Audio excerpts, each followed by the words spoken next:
உண்மையிலே ரொம்ப கவலையாக இருக்குது, ரொம்ப வேதனையாக இருக்குது நினைக்கும் போதே. உறவு எவ்வளவோ முயற்சி பண்ணியும், எத்தனையோ விடயங்களை முயற்சி பண்ணியும் கடைசியில் இப்படி ஆகும்போது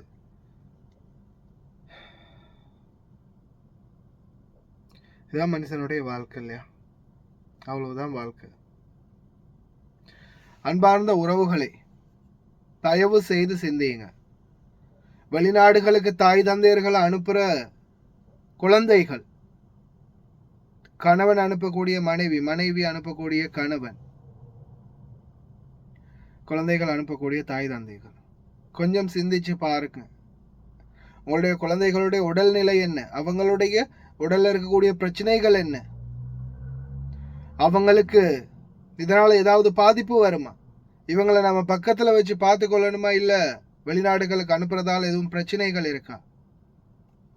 ஏன்னா இவங்க கடல் கடந்து போறாங்க, ரொம்ப தூரம் போறாங்க, இவங்களை பார்த்து கொள்றதுக்கு யாருமே இல்லை.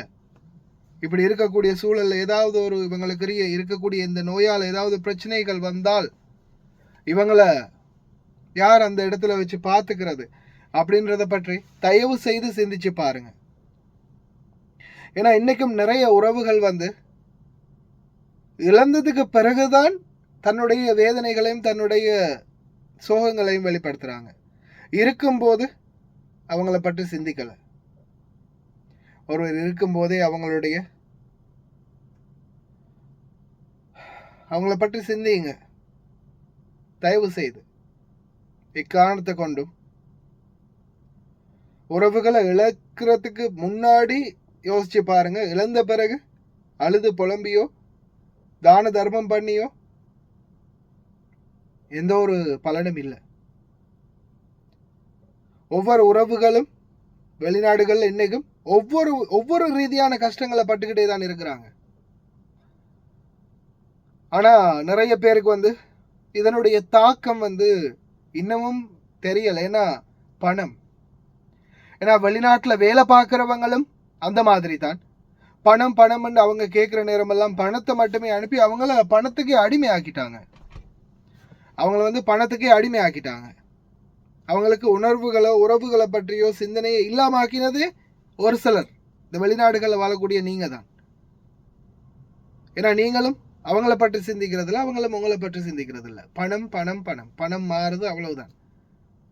கைக்கு கை மாறும் பணமே அதை கைப்பற்றிட நினைக்குது மனமே என்ற மாதிரி யாராவது மாறி மாறி அதை கைப்பற்றத்தான் நினைக்கிறாங்களே தவிர அந்த பணம் சம்பாதிக்கிறது எந்த வழி, அது எந்த வழியில வந்துச்சு, அதற்காக நம்ம எவ்வளவு கஷ்டப்பட்டு இருப்பாங்க, அதை பற்றின சிந்தனை இல்லை. இப்ப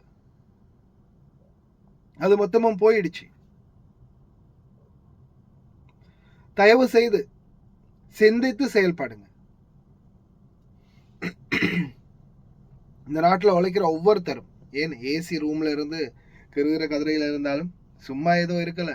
உட்கார்றதும் கஷ்டம்தான், எழுதுறதும் கஷ்டம்தான், டைப் பண்றதும் கஷ்டம்தான், வண்டி ஓட்டுறதும் கஷ்டம்தான், பாத்திரம் கழுவுறதும் கஷ்டம்தான், மேக்கப் பண்றதுல இருந்து நகம் வெட்டுறதுல இருந்து பாத்ரூம் போறதுல கழுவுற துடைக்கிறதுல இருந்து நர்சிங் வேலை பார்க்கறதுல இருந்து எல்லாமே கஷ்டம்தான்.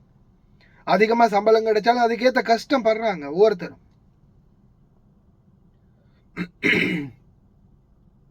அதனால தயவு செய்து அன்பார்ந்த சொந்தங்களே, வெளிநாடு வாழ் சொந்தங்களே, சிந்தித்து செயல்படுங்க. உறவுகளை இருக்கும் போதே தக்க வச்சுக்கோங்க.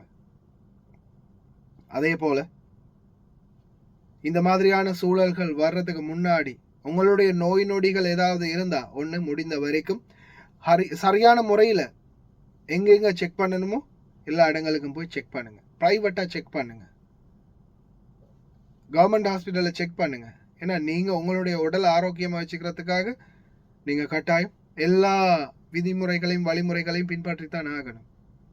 அதே மாதிரி உங்களுக்கு இந்த நாட்டில் சாட்டிஸ்ஃபை இல்லைன்னா, நாட்டில் நம்பிக்கைக்குரிய இடம் இருக்குன்னா மட்டும் நாட்டில் முயற்சி பண்ணுங்க, இங்கேயும் முயற்சி பண்ணுங்க.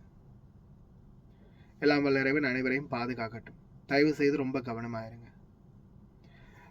பிறந்த சரளா சகோதரி அவர்களுக்கும் எங்களுடைய ஆழ்ந்த இரங்கல்கள். அதே போல இவங்களுடைய உடலை கொடுத்துட்டாங்க, இதுக்கப்புறமாவும் இதை மூடி மறைக்காம அவருக்கு ஏதாவது அநீதி இழைக்கப்பட்டிருந்தால் அவருடைய கை கால் எடுத்ததற்கான காரணம் என்ன, அவர் இந்த நாட்டிலே இடுப்பு வலியால் போனவருக்கு இன்ஜெக்ஷன் போட்டதுக்கு அப்புறமா கை கால் வழங்காம போனதுக்கு காரணம் என்ன, உடல் ஏற்பட்ட மாற்றம் என்ன, இதை பற்றி அனைத்து விடயங்களையும் அலசி ஆராய்ந்து இதுபோல் இன்னொருவருக்கு நடக்காமல் இருக்கவாவது சரியான நீதியை நிலைநாட்டுவார்கள் என்று நம்ம இன்னும் பார்க்கலாம். ப்ரே பண்ணுங்க. சகோதரிக்கும் ஆழ்ந்த இரங்கல்கள். கவனமாயிருங்க அனைவரும். எல்லாம் வல்ல இறைவன் உங்கள் அனைவரையும் பாதுகாக்கட்டும்.